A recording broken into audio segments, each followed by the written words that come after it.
Why it's important that we invest in our deterrents, these deterrent things.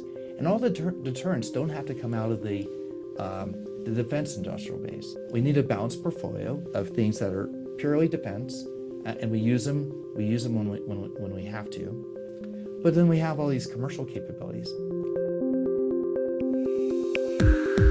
From the Defense and Aerospace Report, this is The Downlink, a podcast about the intersection of space, the space business, and defense. Not just what's over the horizon, but what's happening above it. I'm your host, Laura Winter.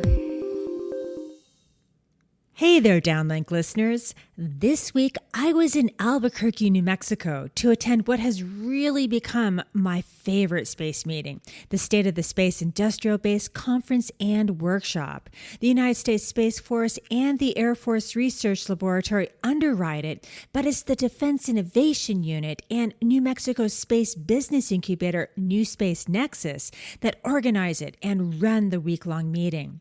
The State of the Space Industrial Base is not the usual industry conference with talking heads and deal-making in the exhibition hall. This meeting in Albuquerque for industry is the place to be to address the challenges and to make an impact on space and defense policy. The discussions are off the record and sometimes raw, but the ideas for solutions to the challenges to commercial and defense space operations are captured in a report used by legislators and by policymakers. You bet Chinese and Russian aggression loomed large, but participants also wrangled over in-space servicing, assembly and manufacturing, or ISAM, workforce development, and finance. The man behind this effort to candidly inform national defense and space policy is Brigadier General Steve Butow, who goes by the call sign Bucky. He is the director of the Defense Innovation Unit's space portfolio. This week, I had a unique opportunity to sit down with Bucky to understand his priorities and what drives him. Here's our conversation. Hi, Bucky. It's great to finally have you on the podcast. It's great to be here. You know, before we start talking about the state of the Space Industrial Base, take a moment and tell us a bit about yourself. You know, what you do, where you do it, you know, what you're working on now. Mm-hmm. Well, I'm a father with two kids, one my own and another one that we kind of adopted along the way. I grew up in Silicon Valley. I went to school there. I graduated from San Jose State University with physics and astronomy. And through that, I actually got to work at NASA Ames Research Center through that experience. So I worked there, and I got to meet luminaries at that time, like Carl Sagan, Jill Tarter, who actually the movie Contact was based on her life as part of the SETI Institute. Wow. I got a job at SETI Institute and doing research for exploring really the origins of life in the universe. So I worked at Ames with other scientists and engineers on concepts for how we would analyze the regolith on Mars. And it was a very exciting time, and this is mostly during the 1990s. I had, in the early 90s, I became an officer and got through pilot training and was a reservist doing combat rescue. So I had this great life where I flew airplanes. Which kind? Special operations airplanes, so some of them you're probably familiar with. So the MC-130 Combat Shadow and HC-130, today we call it the Combat King, but both of them are very similar in that they refuel helicopters, they can deploy special operations teams, and very important, they can do long-haul rescue operations. So they're the airplanes that will always fly when we have astronauts going up in space, or when the space shuttle would be launching or returning. We have rescue forces all over the world to do the really difficult operations, which is how do you go well beyond the range of the Coast Guard or go places where the Navy doesn't operate. And my two lives were really flying with the Air Force through the Air National Guard in California, and then working at NASA as a contractor, ultimately with the SETI Institute. All that changed on 9/11. And what wound up happening is my life became really focused on the military side. I was encouraged a little bit to do that also because our research funding was really kind of atrophied, a lot of resources going into defense.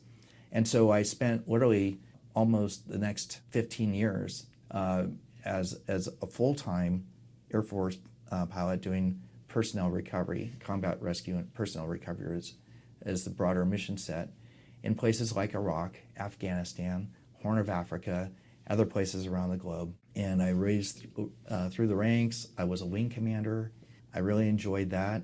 And then I went to a joint assignment, and ultimately I found myself at the Defense Innovation Unit. And it was called the DIUX, Defense Innovation Unit Experimental at the time. But the reason that happened is while I was wing commander at Moffett Field, which is right next to NASA Ames in Silicon Valley, a good friend of mine. It's a very storied. A very storied place, yes. Yes. But a good friend who was a retired general who was a mentor of mine, Guy Walsh, he was working at U.S. Cyber Command. And he called me up and he said, Bucky, my call sign, right? Bucky, we have a problem. He says, we keep buying commercial technology for cyber. And when we field it, all the people, the reservists who come in say, what are you doing? This is all obsolete. This is all obsolete technology. We need the best tools available. And the best tools available were in Silicon Valley. The problem was the best companies in cyber didn't know anything about doing business with the government. Since the origins of Silicon Valley, where really government, industry, and academia came together, especially in the aftermath of World War II, they became quite divergent. So by the time that the first part of this century, it was almost, the DoD was almost a bad name in places like Silicon Valley because the government likes to come in and promise things and not deliver, or take a company with a good business plan and divert them off to do something else. So the Cyber Command was looking for an opportunity to establish a point of presence in Silicon Valley from which they could learn and build relationships and get cutting edge companies to actually compete for contracts that they could support their mission. So I got very excited about this. And if you live in some place like Silicon Valley, we say it's large Bay Area, but it's a very small Silicon Valley. So the web of investors and companies that are really doing interesting things. And my role at NASA Ames was very much tied in with some of that because the storied history of a lot of the companies that, including Planet, that spun out of NASA. So I thought that was a great task to take on. And what was interesting is when through command changes at Cyber Command, there was an opportunity for the Secretary of Defense, the new Secretary of Defense, Ash Carter, to find out about this. And his first response was, I've been thinking about this for a long time. I wrote about this almost 20 years ago. I want to do this, but why are we just doing it for cyber? We should be doing it for everything, right? And even back then, Secretary Carter recognized the need to really do more with the commercial sector. Why? Because they spend 4 times more on research and development than the U.S. government does today, which is a really phenomenal number. So he started DIUX. My boss at the time said, you better get back down there. And so I had an opportunity to go back. And then and as we organized DIUX and we started setting up portfolios, I put my hand up and said I wanted to do space because of my background. So since 2016 forward, I've been the director of the space portfolio at the Defense Innovation Unit, and really having a great time with it. A lot of folks in this audience, have heard of the Defense Innovation Unit or DIU. I'd like you to explain, though, to the uninitiated, how the DIU fits into the defense and space ecosystem. Mm-hmm. What is the very particular role that it plays? Mm-hmm. Well, I'll tell you our mission statement, and then I'll explain what it means.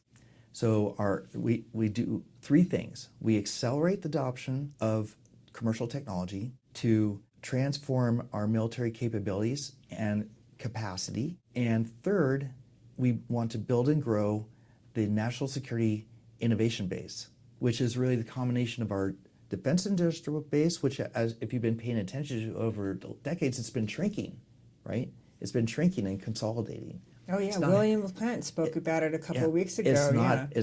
It's not healthy. It shouldn't be shrinking. But more importantly, is the rest of the commercial industrial base that in times of war really becomes part of our strategic capability and capacity to do all the amazing things that we've read about, in World War II. We're not beating the drums of war, but it's important that we prepare. The more prepared we are for conflict, the less likely it'll be, right? This is a key part of strategy. Okay, so those are the three things that we do. What is DIU really? I like to say that we're facilitators, because in order for me to do my job, I have to find a really interesting commercial company, and there's many of them. A lot of the interesting companies are in quote unquote stealth mode. They're not publicly disclosed yet, right? And that's a strategic advantage for them to kind of It gives them get some into the buffer market so that quickly. they can That's right. get it together, and then when they hit the market, they own the market. That's right. And so part of our job is really understanding what these companies are doing, what their strategy is, and to appreciate how we could actually use the capabilities that they're developing in the spectrum of national security. And the other side that we do is we have to work within the Department of Defense and find DoD partners who are willing to step out front and say, you know what, I'm actually interested in seeing how this commercial solution can solve my problem. Well, the first thing you have to do is you have to understand the problem.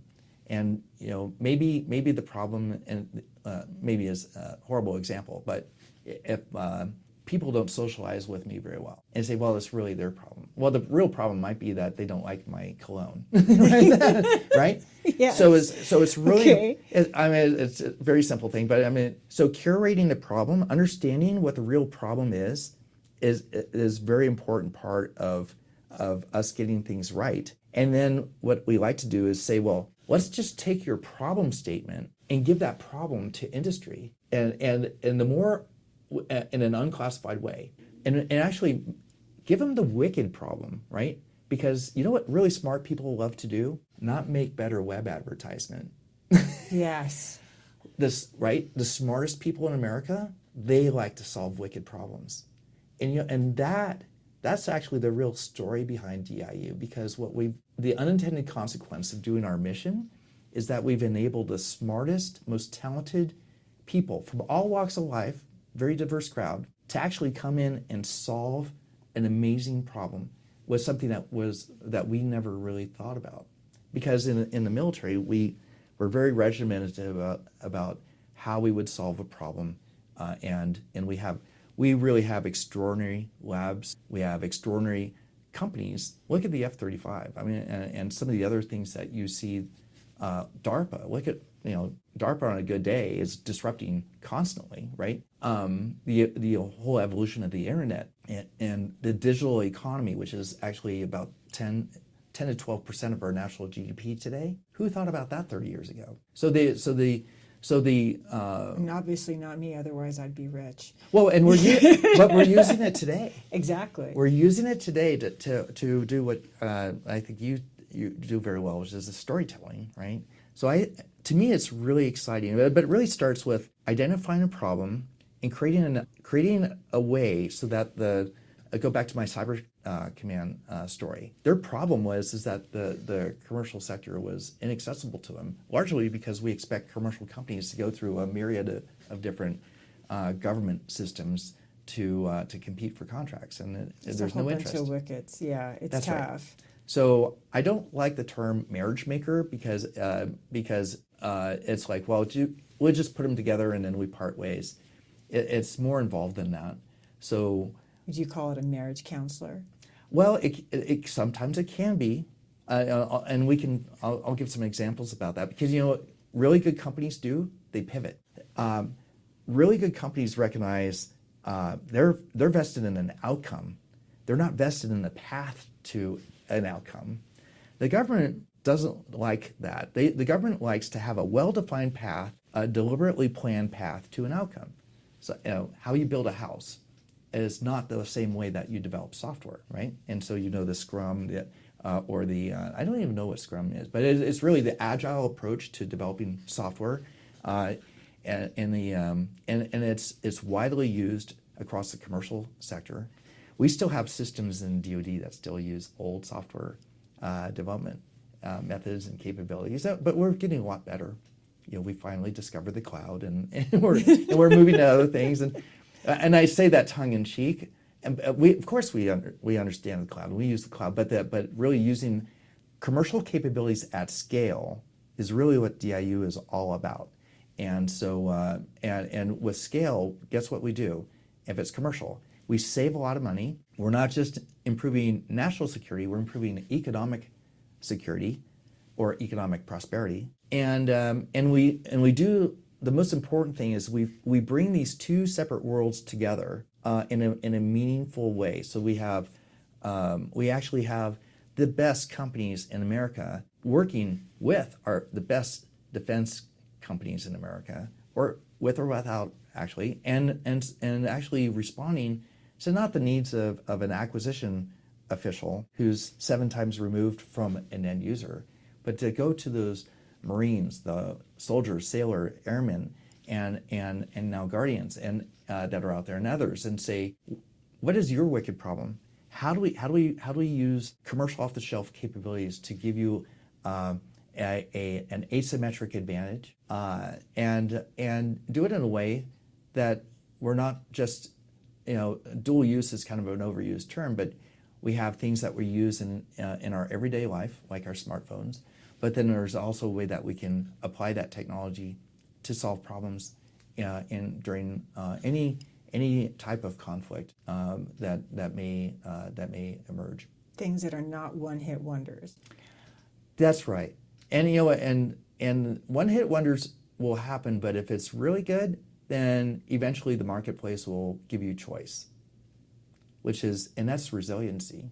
So it's very, very, very difficult, and there's a lot of economics involved with all this. And one of the things we don't do very well in government is really look at a problem through an economic lens. But for that economic security aspect of national security, we're getting much better. Now we're here in Albuquerque for what's really your meeting. It's the DIU State of the Space Industrial Base Conference and Workshop. Mm-hmm. And I'm sure that you're aware that the state of the defense industrial base is a bit of a hot topic on the Hill and in the Pentagon. So I'm going to ask you a bit of what I kind of feel is a wee bit of an unfair question, but what is the state of the space industrial base? How are we doing? Well, I'll give you an honest assessment, and I'll start like this. So the space industrial base really addresses two markets. It addresses a government market, which includes defense, but also intelligence, includes exploration, NASA, civil space, right? So national security space, which is defense and intelligence, civil space, which is NASA, weather, NOAA. There's lots of stakeholders in space, I'm leaving a lot of them out. And so if for those specific things, that's a good, healthy marketplace with a lot of incumbents, and we've been doing things for many years. And we have other aspects. We have laboratories, some being government laboratories, some of them being laboratories tied to academic institutions. One of my favorites is Johns Hopkins, Applied Physics Lab. Wow, I mean, it's like MIT, Lincoln Labs, Jet Propulsion Laboratory, Caltech, and again, others out there will be upset with me that I didn't call them out, but we're just having a conversation here. So, well, it's not a quiz, so no, yeah. It's but apologies aside, you look at the James Webb Space Telescope and look and what it represents is really phenomenal. But the way we build many of those systems within the government, we build them to be exquisite things, and when you design and build for exquisite, it's expensive. You learn a lot, but what you don't ever do is you don't scale exquisite things. And if they're really truly exquisite, they're one of a kind. You said one-hit wonders or whatever, really, but that is probably a great analogy, right? I mean, they are wonders. That's for right. Sure. Right. And if we had a rock band and we go, hey, we just had our one-hit wonder, I'd be really scared because those type of bands don't like endure like the Rolling Stones, right? So we want companies in the space industry to be able to work on things that they do. And space companies, they don't do exquisite things. They develop products, they develop services, and those are things that scale. So we're in an age where have you used any of the commercial SATCOM services with your reporting overseas or in remote locations yet? Oh, yes. Yeah. I mean, from day one. Yeah. Absolutely. Back in 2001, I was, humping around a big, heavy piece of plaster or something, ceramic, that Sure. I couldn't stand in front of unless I wanted to get irradiated. That's right. Yeah. But you did that because that was how you connected back to the world, and Oh, it's fantastic. Yeah. it's a fantastic capability, but there's consequences because you have to move it, and today things are getting even easier. Some of the deployed antennas and the media and defense have all been using the same commercial technologies for a while, and the only difference is that maybe we have a different type of encryption on it, but these are excellent tools. Where I'm going with this, though, is that the cost of those capabilities have come down over time in a nonlinear way, largely because the demand goes up and people buy these things. And it should be amazing to anyone, probably not to a 13-year-old, that you can have a supercomputer in your pocket for just a couple $100. And that supercomputer is more complex than most of the things we have in space today. So but when you produce things at scale and you have that kind of technology, that's really an offset of its own. It's such an enabler, and what happens, and it democratizes that technology, so it's used across many different spheres. So that's how you get to a healthy marketplace. So because with your question, what is overall, is our state of our right. space industrial base? Yeah. The global, I'll say globally, the commercial, and when we say commercial, we like to say the new space market, right? Which is all these companies have been funded with billions of dollars, probably from around the early 2000s, but really more significantly from about 2010 to today, the last 15 years, thereabouts. And 15 years is a good window because the private investment, we have about $15 billion that's gone into new space. And a lot of interesting stuff. SpaceX with the Falcon 9. The most reliable rocket on planet Earth is a commercial rocket. Even more reliable than the most reliable Department of Defense rocket, just because of sheer the numbers of launches and things that they've done. And the reason why they've been able to remove a lot of the risk associated with space flight, of which rockets are the most complex thing that we engineer and design. There's nothing simple or easy about being a rocket scientist or developing that. But they productized it, right? It's a product. A Falcon 9 is not an exquisite thing. It's a product. And they don't sell you the rocket. They sell you a service. So now if I'm so they democratized space. So and the price of getting to space is fallen in the same way that the price of accessing communications from beyond the line of sight has fallen over time. And this is the wonderful effect that what happens when you take something and you get it into the commercial marketplace. Now, if you remove SpaceX and the things that they've done from the equation, the rest of the commercial new space market is very nascent. Still a lot of early investment, a lot of early stage technologies, things are doing well.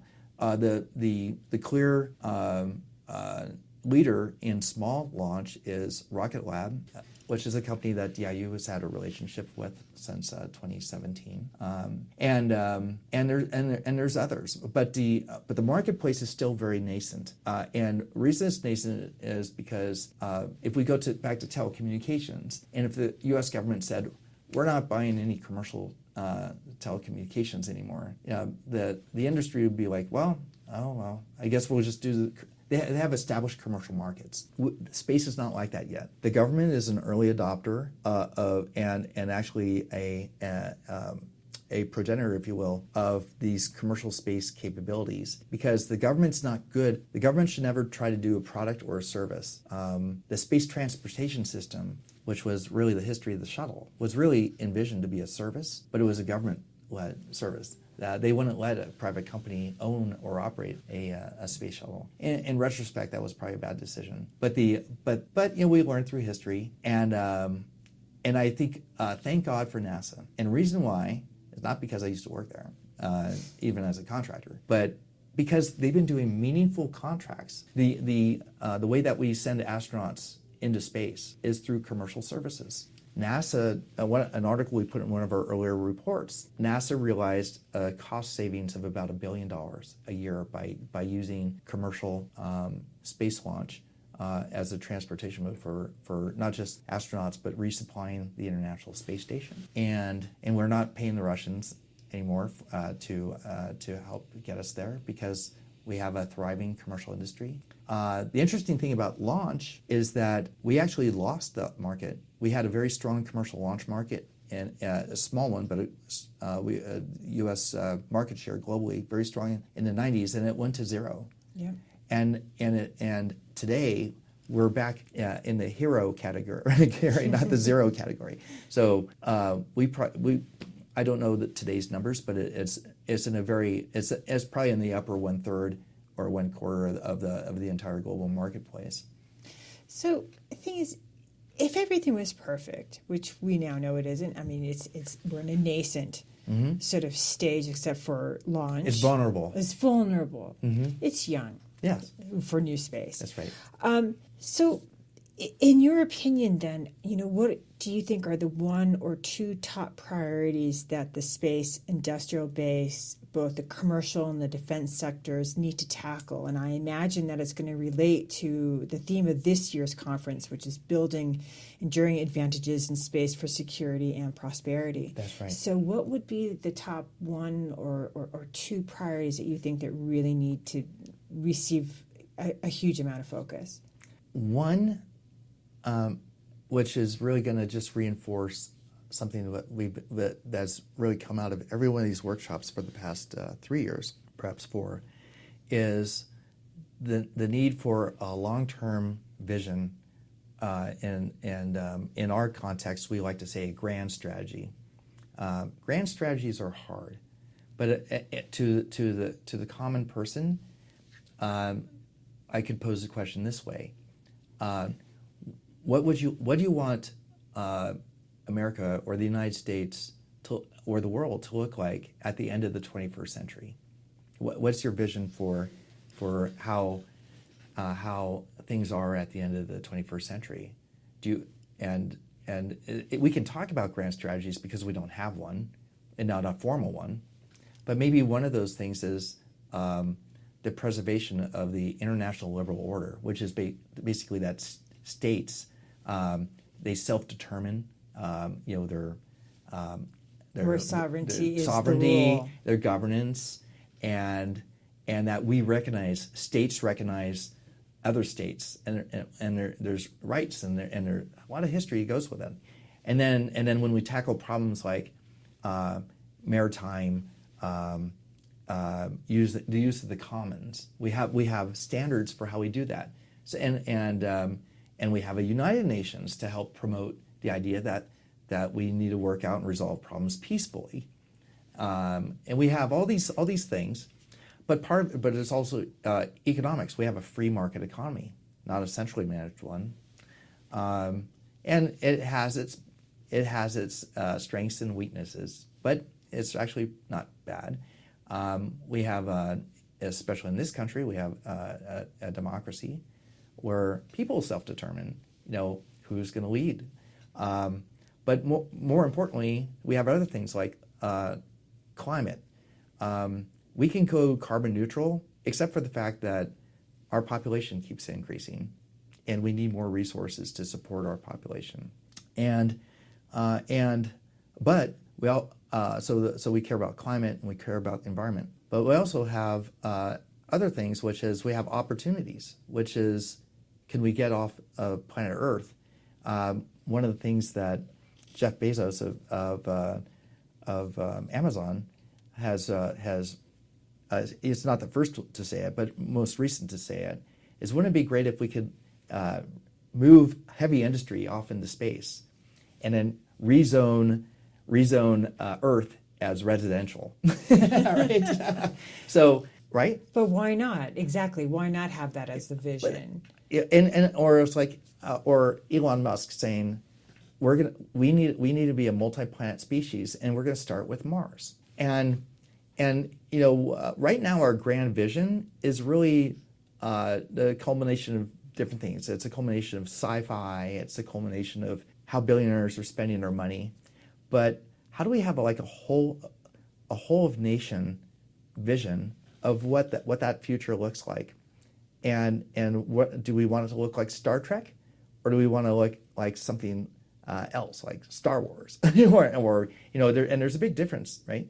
And in terms of well, one has the Force. Well, conflict. well, yeah. And unfortunately, we probably won't figure out the Force, in this universe. but it's really the thing is, how do you architect the future that you want, and make it inclusive, and do it in such a way so all of humanity, even China, even Russia, even Iran, all the others can say, I can subscribe to that.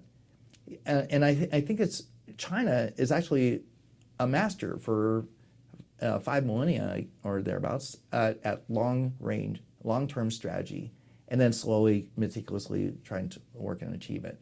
So I think if we want to compete in that sense, we should have a grand strategy. And what we've started with the report is, because it brings everybody together in a way that we can communicate it outside of the science and technology crowd, is economic development and human settlement in space. Economic development, because when you create jobs, you create industry, and you create wealth, it's a great way to lift human spirit and enable other things like the difficulties of, well, how exactly do we live on Mars, or bring resources, or do that heavy industrialization in Earth orbit so we're not polluting our environment. And those are long-term visions. But if you have a long-term goal, just like the wicked problem, and this is how DIU solves problems, we talked about this. We don't have a step by step. What we do is we create a window of opportunity, and we give people a wide berth to innovate and to create and pivot and find. It's not a direct path. It's going to be a serpentine path of discovery that gets us to these places. And what you do there is you really enlighten. I mean, there's so many things in the world today that they're just Debbie Downers. I know your history with CBS News, but I like what I like was CBS. I like the Sunday morning program, because it's like you turn it on, and it's like the best. It's the best of things. But the news is really the news is tough. The news is tough, and what's newsworthy is often like the most miserable things. And I think our society has PTSD from it, quite frankly. This is my personal opinion, not my DoD self. But we need to have a balanced portfolio of truth. And yes, there are inequities and crimes and things like that, but there's also all this brilliant stuff that's going on in not just all in the United States. That's really going to save the day and chart us on this unexplored path to an outcome that's really people could almost be religious about it, right? And say, because it's like I'm not just leaving something behind for the next generation, but for several generations. How does one become the greatest generation? And it shouldn't be because of conflict. It should be because that we prevent conflict, and we create a better world for the future. And you will find that everybody in the profession of arms, where I work, really truly believes that. We're in a profession of peace. And it's much better to spend our nation's wealth on achieving long-term visions than fighting wars. And so, and a great way to mitigate conflict is to help gravitate people around the planet around common themes. And space is not only a great bipartisan topic, which I have like great support, but if you go anywhere, great schools in China, everybody wants to be an astronaut, and or they have aspirations. They're just enamored by what the opportunities that space will offer us one day. So I think that's that would be the one biggie, is that grand vision. And well, let me follow up with this. Sure. And maybe, after just hearing this answer, this could be a bit tough, but what is your passion? What is your passion in the space domain, for the space domain? Mm-hmm. What do you want to see developed or deployed? I want to see progress, and meaningful progress, and really innovation. And let me. This is very important. General. Well, but it is. But let me explain something, because the path we take, most people, when they think innovation, they conflate it with invention, and invention is different. Invention is when you do research and development, and you learn something, or you develop a new idea, or you develop a new capability, or you make a capability even better, right? And so in the Department of Defense, we are very good at research and development, and we have teams like DARPA. We talked about them earlier. Just huge legacy, but then and then we have an industrial base, and we have a means to buy commercial capabilities. But between those two is this thing we recognize as the Valley of Death. And you've heard this term before. The Valley of Death is where all good ideas, not all, but most good ideas actually go to perish, because there's no bridge. There's no economic bridge to make sure that over it keeps into living. Right, over to where you actually have. I can't even remember how many DARPA technologies are in the smartphone. The innovation of the smartphone was aggregating all those technologies to create something that was better than an iPod, for music. So and that's something that the marketplace does really well. Products, services that scale. So in between, you have this Valley of Death, and the Valley of Death is really what innovation is for. Innovation is, I use the smartphone as a great example. Innovation happens because entrepreneurs, other inventors, or other smart business people solve a wicked problem by aggregating technologies and fielding a product or a solution, an outcome. There's something that results from that integration, that thing. And places like Silicon Valley specialize in this. So Silicon Valley is not a place where you go to invent; it's a place where you go to innovate. And the market rewards innovators that can take ideas and turn them into products and services that scale. And so that's what we do, and it's different because we have big pots of money for research and development. We have big pots of money for acquisition, and we have itty bitty teeny tiny pots of money for innovation. And we need to figure out how to balance our portfolio out, not just in the defense sector, but across all of government, across industry. So what we do is we become as agile as the software companies with the development of hardware. And you know what? When you become agile and innovative, those long-term targets are the time to achieve them gets closer. And so every day that we go to work, if we look at a long-term target, one of my favorite ones, my absolute favorite one right now, space internet, or which is what? Explain what is space internet? Well, it's also being referred to as the outer net, and it's not our place in government to decide what the names are. But everything we have in space today is actually a proprietary standalone system. Nothing in space talks with each other. If you need two things in space to talk with each other, it's done through the ground, right? And you know this, how many, it doesn't matter if it's a Super Bowl, it doesn't matter any of the big newsworthy things that you've deployed to over your career. When you step out in a parking lot, what do you see? An ocean of satellite antennas. Yep. And they're all individually talking to different things because we do all that integration on the ground. What if you had a hybrid ground terminal in your bag of tricks, in your purse, or your backpack as you're doing your reporting around the globe, and you said, I can't do my job by just talking to satellite X. I want to have secured, assured, multi-path, low latency communications that connects me to everything. So, and I don't know if you're actually connected to the internet right now, but if you are, you're either doing it through the Wi-Fi in the hotel or a nearby cell phone tower, or a nearby cell phone. Or a nearby cell phone, and we just take that completely for granted today.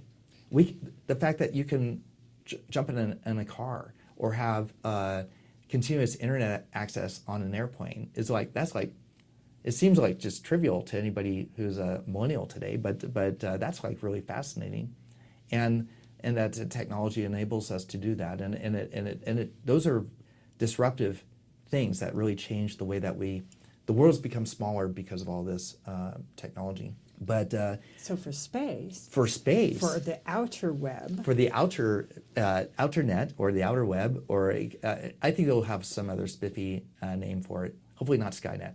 Oh yeah, really. But for that, right now, if you use a commercial satellite to take a picture of anything, and let's say for your business, you need to know how many cars are in the parking lot of your shopping mall, and you want to know right now because that's a competitive advantage for maybe an investment.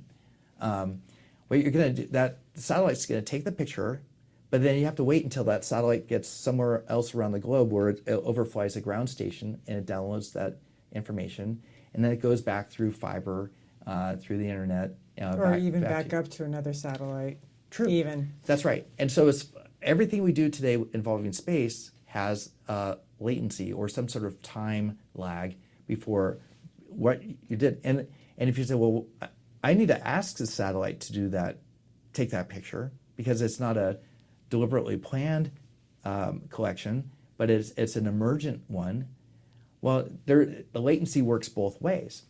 So, well, what if you could remove all the latency? What if satellites, instead of being exquisite things, are cell phone towers? And the funny thing is, they're not fixed cell phone towers. Some of them roam in LEO.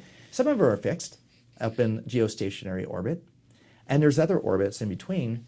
But if we can interconnect all those and actually achieve an internet of things, then you have all the benefit of how you use the internet terrestrially. So, and the real magic economically behind the internet on the ground is that we have a mobile telecommunications infrastructure where all the companies basically share in the same marketplace, and they all they recognize there's better and more business to be had by having an integrated network than to have a bunch of proprietary standalone ones.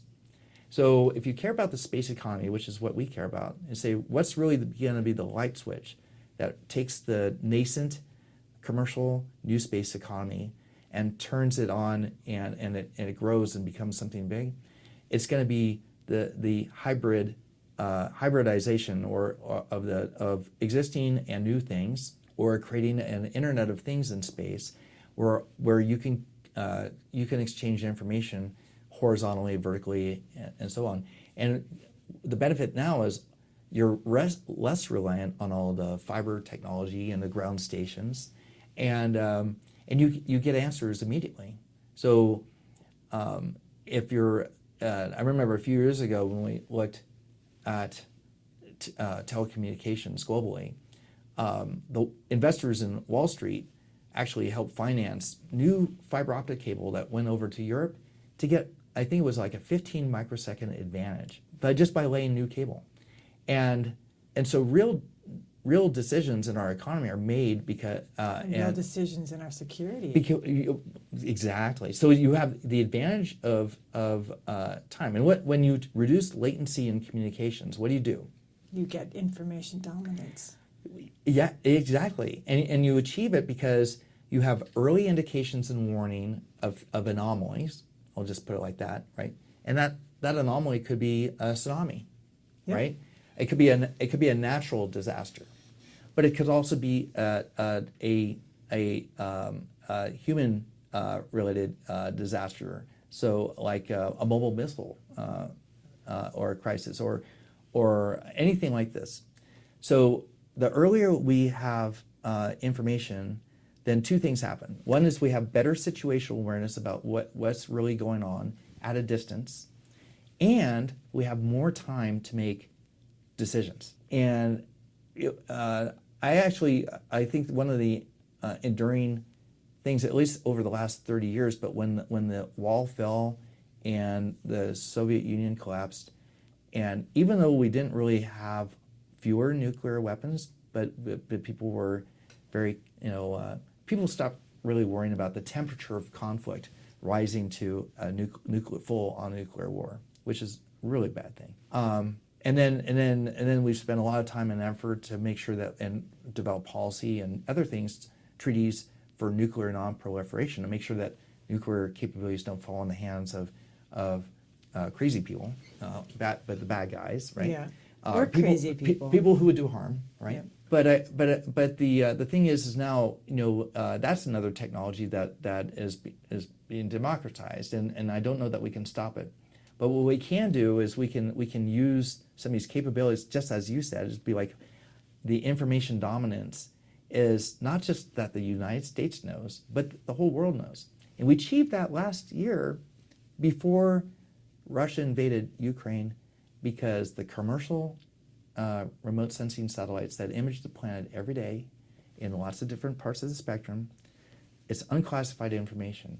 And who subscribes to it? Well, governments subscribe to it, commercial companies subscribe to it, and the media subscribes to it. And so the storytellers had a story to tell, and the story to tell is, what?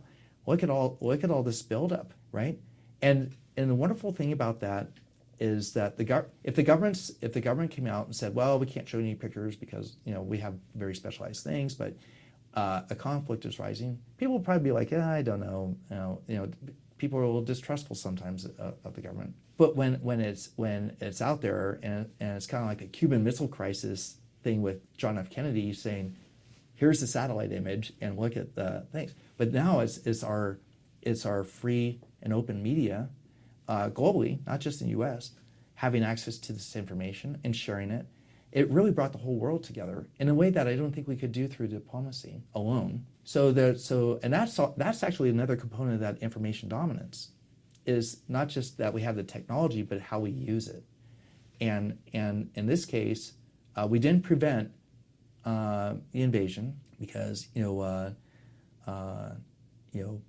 was probably predetermined. But the global response to that activity, I don't think anybody to the east of Ukraine would have calculated what would have happened and continues to happen. And so I think that's good, because that all contributes to one of the key tenets of our national defense strategy, which is integrated deterrence. That General Milley, our chief chairman of the Joint Chiefs of Staff, he's a really great guy, by the way. But he just most recently, amongst other people in the past, reminded us that that war is really expensive activity, and the only thing more expensive than war is losing a war. And he said that in the context of why it's so important that we invest in our deterrents, these deterrent things. And all the deterrents don't have to come out of the defense industrial base. We need a balanced portfolio of things that are purely defense, and we use them when we have to. But then we have all these commercial capabilities, and they don't have to just come from the United States, but actually help to lower the temperature of conflict, help inform people, give us more time to make smart decisions. And I'm a big believer that with all the different apparatus we have, and even if we don't avert disaster, but it brings the global community together, that's a good thing. Bucky, thank you so much for your time. Well, thank you. It's been fun, and it's nice having this conversation. I hope we have another one in the future. So. We definitely will. Okay. That's it for this week. If you like what you're hearing, follow the Downlink on Twitter and subscribe to the podcast on your favorite podcast platform. For the latest defense news and analysis, listen to the Daily Defense and Aerospace Report podcast hosted by Vago Muradian, and listen to Cavis Ships to hear the latest on what's happening in the maritime domain. I'm Laura Winter, and thank you for listening.